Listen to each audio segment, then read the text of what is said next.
बहुत से aspirants English grammar को लेकर डरे हुए रहते हैं, लेकिन सबसे पहली बात, एग्जाम में ग्रामर इतनी नहीं आती है, ग्रामर का उतना वेटेज भी नहीं होता है, और जो भी क्वेश्चंस आते हैं ना वो इजी और डुएबल होते हैं, चाहे प्रीलिम्स हो या मेंस हो। एंड जैसे मैंने अपनी प्रीवियस वीडियोस में भी बताया हुआ है कि पिछले 2.5 साल से मैं कॉर्पोरेट जॉब में थी एंड देन अगस्त में मैंने रिज़ाइन दिया था। आफ्टर दैट जितने भी एग्जाम्स कंडक्ट हुए थे उन सब में मैं अपीयर हुई थी। तो मैं अपने 2025 के एनालिसिस पर आपको 3 टॉपिक बताने जा रही हूँ, जिसको अगर आप कवर कर लेते हो ना तो इंग्लिश के मेजर क्वेश्चंस आप अटेम्प्ट कर पाओगे। एंड मैं आपको बता दूँ, जब मैं पेपर देने गई थी ना तो इंग्लिश मैंने टच भी नहीं करी थी, क्योंकि कॉन्स एंड रीजनिंग का ही सिलेबस इतना था कि मैं इंग्लिश तक पहुंच ही नहीं पाई। बिकॉज 14 अगस्त को मेरा लास्ट वर्किंग डे था एंड 22 और 23 को एग्जाम्स पड़े थे IBPS PO का। एंड देन उसके बाद से डेट्स आती गई, एग्जाम्स एक के बाद एक कंडक्ट होने लगे, तो मेरे पास बिल्कुल भी टाइम नहीं था इंग्लिश पढ़ने का। बट मैं आपको अपना IBPS का ही, ये क्लर्क का है शायद, रिजल्ट शो करूंगी। 0 इंग्लिश के प्रिपरेशन से जैसे मार्क्स, जो मैक्सिमम मार्क्स थे वो 30 हमें लाने थे। कट ऑफ उसकी जनरल में 15.25 गई थी इंग्लिश की एंड मेरे 26 आए थे। जहाँ तक अटेम्प्ट भी मैं 28 to 29 ही कर पाई थी इंग्लिश में, बट स्टिल मेरे 26 नंबर आए थे।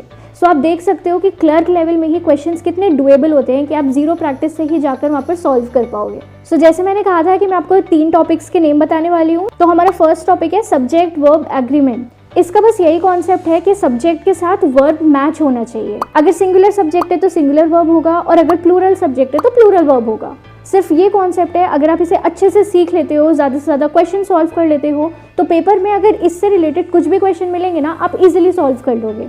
And the next topic is tense. ये बहुत इंपॉर्टेंट टॉपिक है एंड साथ ही साथ बहुत इजी भी है। आधी चीज़ पास्ट में लिखी होती है और आधी चीज़ फ्यूचर में, आपको पढ़कर ही समझ में आ जाएगा। And the third topic is preposition and junction. ऐसे छोटे छोटे टॉपिक्स ना एरर डिटेक्शन में बहुत आते हैं। सेंटेंस में कुछ गलत लिख देंगे एंड देन आपको एरर ढूंढना होगा। अगर ये 3 टॉपिक्स आप अच्छे से कर लेते हो ना तो इंग्लिश आपका सॉर्टेड है। आप ज़्यादा से ज़्यादा क्वेश्चन करके आओगे एंड नंबर भी आपके अच्छे आ जाएंगे। आपका इंग्लिश का सेक्शनल कट ऑफ तो ईजिली क्लियर हो जाएगा। और अगर आप डेप्थ में करना ही चाहते हो ना तो निमिषा बंसल मैम की 120 रूल्स ऑफ ग्रामर पर एक वीडियो है, आप उनके चैनल पर जाओ, वहाँ पर एक प्रॉपर प्लेलिस्ट बनी हुई है एंड देन आप वहाँ से सारे रूल्स 1 by 1 करके उनके वीडियोस देख सकते हो। मतलब अगर आपने ये वीडियो देख ली ना 120 रूल्स ऑफ ग्रामर, ये मोर देन सफिशिएंट है।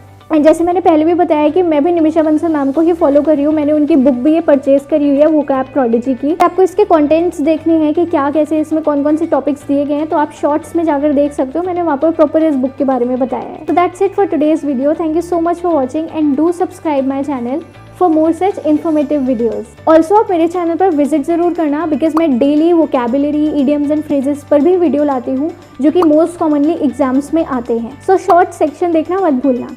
बाय।